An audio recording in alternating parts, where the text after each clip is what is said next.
King Productions presents the BearDown Corner with your host, Sergeant Cornholio. Hey there, everybody. This is the BearDown Corner, and I'm Sergeant Cornholio. Let's get you caught up on Week 2 preseason. All right, so as of today, the Browns named their starting quarterback, which is, drumroll, Joe Flacco. What a shocker. I'm shitting you. I predicted this from the get-go. You weren't going to start Kenny Pickett. You just weren't. I don't even know why they wasted on a draft pick on trading for the fucking guy. Shedeur Sanders, he's a project to eventually take the starting role. He has the right tools, but so does Gabriel. So, start the vet, keep the two rookies, move on from there and see what you got through this year. Seems like a no-brainer to me. Cut Pickett, send him packing for a 6th-round pick somewhere, and recoup some of your losses. Caleb Williams, my quarterback, Chicago Bears, looked very comfortable against the Bills this week in their opening drive. Had some nice early-on passes, went 6 for 10 on a 92-yard drive that was capped off by a 36-yard touchdown by our wide receiver, Zacchaeus. He's an up-and-coming receiver. Loveland caught the ball. Cole Kmet caught the ball. We got some action from Burden, the third. He caught the ball, another rookie. So, overall, it looked good. It felt good.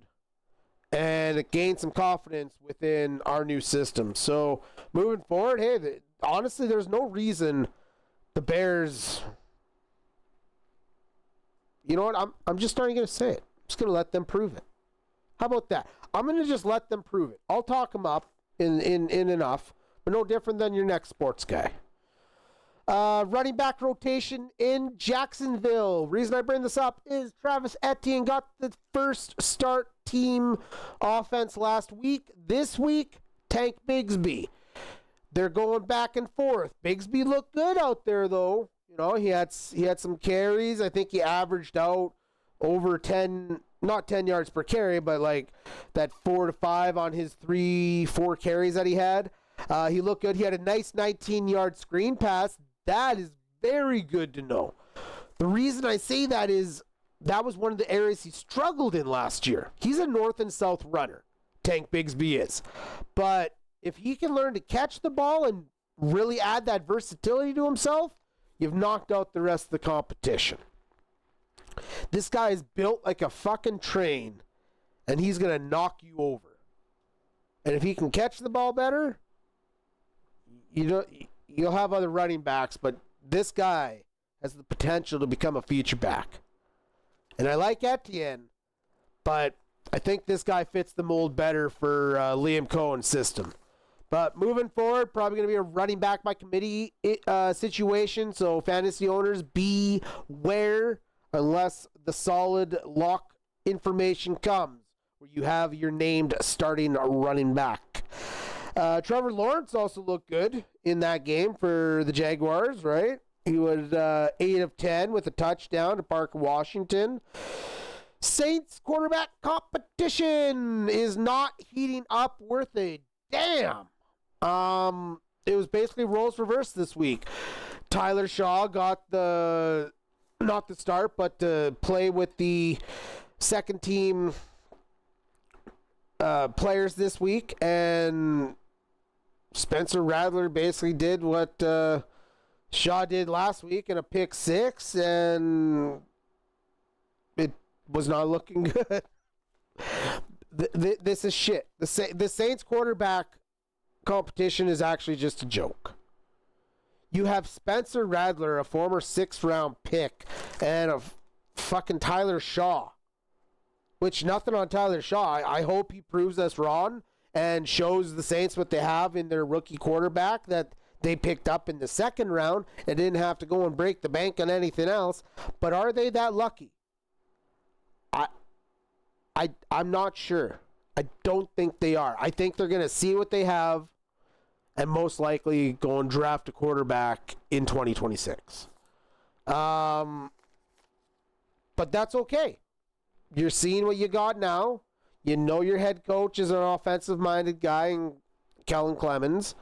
And, yeah, it's going to be just fine. So, moving along. Chargers wide receiver depth. Looking pretty good. Considering that was one of the biggest question marks for them coming into the season. They go and they re-sign and bring back Keenan Allen. Right? You already knew Ladd McConkey was your lock. You continue over Quentin Johnson. He got injured in the first, but surprising enough, who stepped in for his place was 5th round pick Keandre Lambert-Smith. This kid had 2 huge plus 25-yard catches. He had a 29-yarder and a 37-yarder who he fought for, and he came out with the win. Let's not forget to mention second-round pick Trey Harris, who had 6 catches for 85 yards, and one of those was a pretty deep bomber as well. It was a 20-plus yard play, and he just looked comfortable. I think what might have been an Achilles heel might be a strength for them now. If this continues, this could be huge for the Chargers. Because let's be honest, Quentin Johnson, you might as well just chalk him off the goddamn depth chart. At this point, you're building from Ladd McConkey on. So if that means you bring back Keenan Allen and you have these 2 other rookies step up, there's your wide receiving core. Project Quentin Williams to 5th round wide receiver on this depth chart. It would not shock me at all. And also, by the way, correction alert, Saints head coach Kellen Moore. My bad. Yeah, moving along. Raiders. They're turning some heads. They look like it's fun to be a Raiders fan again. Why do I say that? Well, when Brock Bowers is running down the sideline carrying the safety off of a catch, you have Gianti fucking running over dudes in his debut. This team is filled with playmakers. Jacoby Myers, he's not a bad wide receiver by any means, but you can't be the only guy out there. And then you throw in the extra added with Trey Tucker. This team is built for dangerous. Geno Smith didn't look all that bad. Yeah, there's still some questions on defense, but hey, this offense could keep this team in games this year. So, you know what? Bright things ahead for Raider Nation. Colts quarterback situation. Alert, alert, alert. Oh, boy, Daniel Jones, how you proved me fucking wrong. And it's not even the beginning of the season yet. You know what? He could still win it. Maybe he throws on a shocker in the season finale. Maybe he turns heads in camp for whatever other reason. But, man, in game action this week, Daniel Jones did not look like a starting quarterback in the goddamn NFL. He looked like the quarterback the New York Giants gave up on. So, Anthony Richardson, your stock went up, baby. Went out there, you looked all right, you felt a little more comfortable, made some mistakes still, but you had some positives this week in your game action. So, the upside with Richardson, and even though he's partially a project, is nothing to take away from the fact that he could still develop into a starting NFL quarterback. So, I think that battle is still going on until they name something, because I have no reading on that competition. Eagles defense look like they might have filled their starting safety role. Andrew Mukuba, 2nd round draft pick of theirs, the rookie, looked really good this week with a fumble recovery and a, 90? Was it a 90? Yeah, I think it was like a 92-yard interception return touchdown. Like, the way he looked in the game looked out of everything you want in a starting safety other than his size. But let's be honest. When has size ever stopped? We have had some incredible undersized players in this league. Hell, Drew Brees is one of them. Legendary quarterback. Size doesn't mean shit.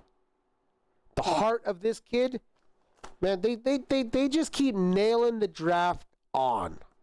That's what makes Super Bowl winning teams. It's being able to have those rookies come in and immediate impact. Falcons are not so smart. They need to get Phoenix Jr. reps, but they didn't do that. Why? They sat him this week. They're protecting their talent. No, you're not. This kid has 3 games in the league from last year.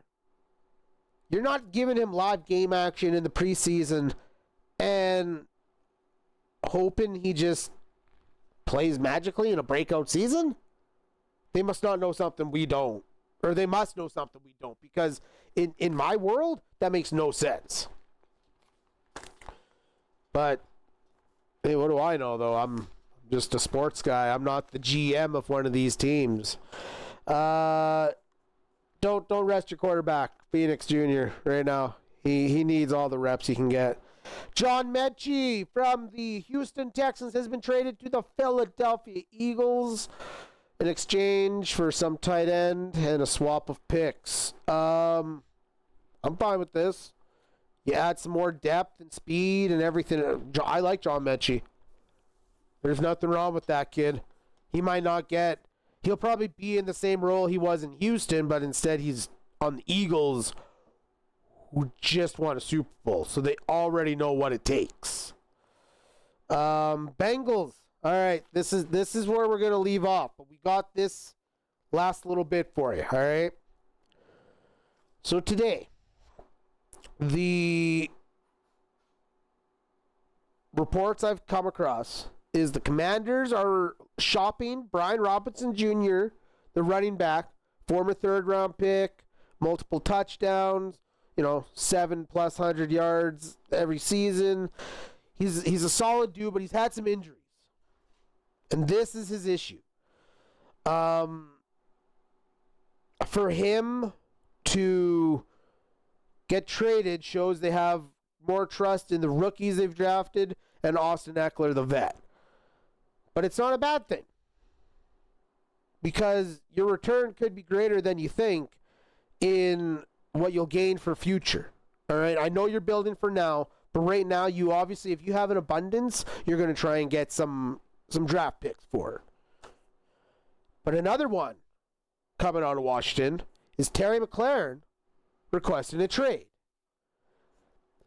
And to tie in Terry McLaurin, the Bengals have come out and talked about Trey Hendrickson is up for grabs, everybody. He's on the open market.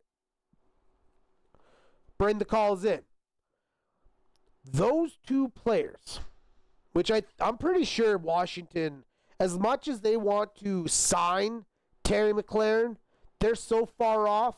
They're rockers. They think they're going to sign him for the same, if not, maybe way less than players like Cortland Sutton and DK Metcalf got 35 mil this year. So if they think they're going to pay Terry McLaurin, same age range, same damn offensive set, he's a talented wide receiver, you're going to pay him less than some of those guys? They're off their rockers, man.